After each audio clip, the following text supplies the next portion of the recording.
Baleshwar इंडिक्यास office 5 lakh टंका ब्याग्रे पुराई खंतापड़ा थाना अधीन आरुआबाड़ गाँव प्रशांत माझी और चांदीपुर थाना रणसाई गाँव जगदास नायक नामक 2 जन कर्मचारी एक बाइक रे मयूरभंज जिला सरत अंचल को जाउथिले।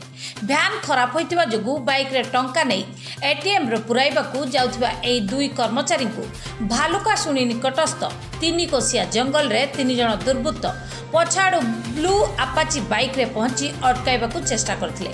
सेमाने न अटकिबारु भुजारी बेकर लगाइबा सह गोड़ाइथिले। बाइक छाड़ी दौड़िथिबा समय रे दुर्बृत्त माने सेमानक टंका भर्ती बैग 2टी मोबाइल और बाइक चाबी नै सजनागढ़ आड़कू खसी पळाइथिले। अन्य एक बाइक चाबी रे एई 2 कर्मचारी गाड़ी स्टार्ट करी नीलगिरी थाना रे पहुंची घटना संपर्क रे जणाइछंती।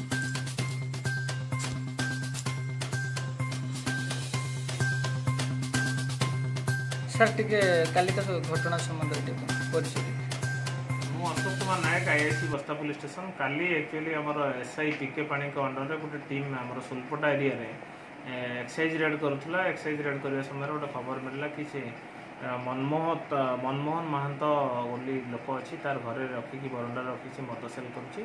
आम टीम जाइए पहुँचला रेड हैंडेडली मद सीज कला करके 2 जन को मनमोहन और मनोरंजन 2 जन को नहीं कि पुलिस गाड़ी को आसला बेले से माने बहुत दूर विरोध कले पुलिस सहित धस्ताधस्ती कले टिके गंडगोल पुलिस गाड़ी को बहुत समय धरी पाखापाखि 2 घंटा धरी डिटेन कर रखिले।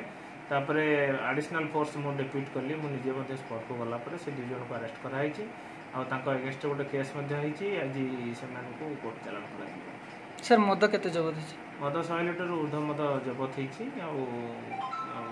से 2 जन नाम गोटे 231/20 बस्ता थाना गोटे मामला रुजु करा।